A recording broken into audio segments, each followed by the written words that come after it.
মানুষের শরীরে অন্যতম আকর্ষণ চুল, তবে কখনো কখনো চুল মানুষের অন্যতম চিন্তার কারণও হয়ে পড়ে। পরিসংখ্যান অনুযায়ী প্রতি 10 জনের মধ্যে 5 জনের চুল পড়ার সমস্যায় ভোগেন। আসসালামু আলাইকুম, আমি জেবিন রহমান। আমি আমার এই চ্যানেলে বিভিন্ন রকমের রান্না এবং হেয়ার প্যাক দিয়ে থাকি। চুলের একটা নির্দিষ্ট সময়কাল পর্যন্ত আয়ুষ্কাল থাকে। চুল গজানোর পর সেটির আয়ুষ্কাল প্রায় 1000 দিন হয়ে থাকে। নির্দিষ্ট সময়কালের পর থেকে চুল ঝরে পড়া শুরু করে। আজকে আমি আপনাদের একটা হেয়ার অয়েল তৈরি করে দেখাবো। এই হেয়ার অয়েলটি ব্যবহারে আপনাদের অতিরিক্ত চুল পড়া বন্ধ হবে। তো চলুন প্রস্তুত প্রণালী দেখে আসি। এখানে আমি নারিকেল তেল নিয়েছি, ক্যাস্টর অয়েল নিয়েছি, কালো জিরের গুঁড়ো নিয়েছি এবং মেথির গুঁড়ো নিয়েছি।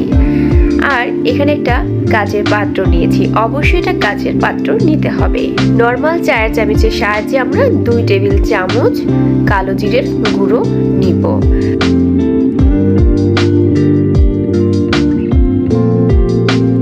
আর এখানে আমরা 1.5 টেবিল চামচ মেথির গুঁড়ো নিব।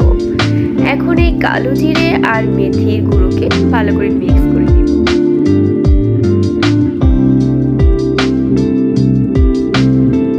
এখন আমি এখানে 1 কাপ পরিমাণে নারকেল তেল দিব। নারকেল তেল দিয়ে এটাকে আমি মিক্স করে নিব। তারপর আমি এখানে 1/4 কাপ মেজারমেন্ট কাপের 1/4 কাপের অর্ধেকটা আমি এখানে ক্যাস্টর অয়েল দিব।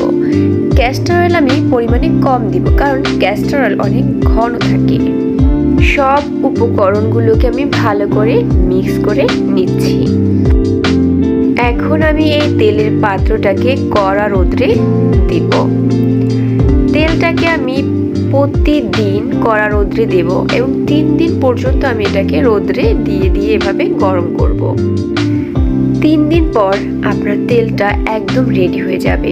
3 দিন পরে আপনারা আপনাদের চুলে এই তেলটা অ্যাপ্লাই করতে পারবেন এবং এটা যেদিন অ্যাপ্লাই করবেন, অ্যাপ্লাই 1 দিন রেখে পরের দিন শ্যাম্পু করে ধুয়ে ফেলবেন। আমার এই ভিডিওটা যদি আপনাদের ভালো লাগে অবশ্যই লাইক দিয়ে কমেন্ট করে আমার সাথে থাকবেন। তো সবাই ভালো থাকবেন, সুস্থ থাকবেন আর আমার জন্য দোয়া করবেন। আল্লাহ হাফেজ।